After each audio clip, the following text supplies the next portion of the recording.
When Apple Pay, the contactless payment system for the iPhone and iPad, launched in America last year, people could use it to buy things at any price.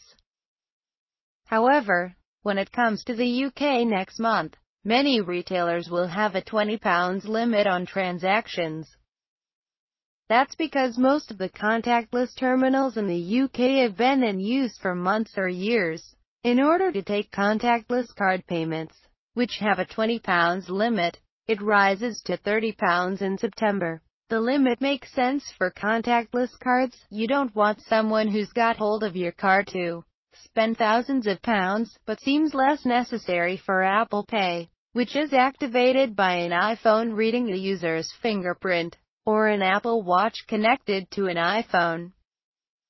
In the US, which did not have an established contactless network when Apple Pay launched last year, many merchants installed their first contactless terminals specifically to accept the technology. In the UK, meanwhile, contactless payments have been around for 8 years. So many retailers have older infrastructure. Since most of the retailers that will accept Apple Pay when it arrives in the UK next month will simply be using standard contactless debit and credit card terminals, they will still have the £20 limit. Where can I use Apple Pay in the UK? iPhone 7 and 6s rumors.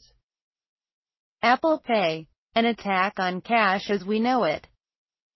If your payment terminal or payment provider doesn't support the latest network specifications, as with contactless debit and credit cards today, your customers might need to insert their card if the transaction amount is over £20, Apple said on Wednesday, publishing advice for UK retailers on accepting Apple Pay.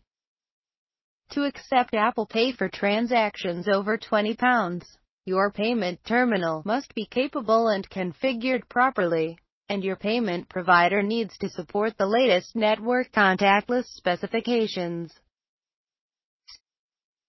It is believed that most of the terminals in use in the UK, at around 250,000 locations, have not yet been upgraded, meaning most transactions will be limited, at least at first.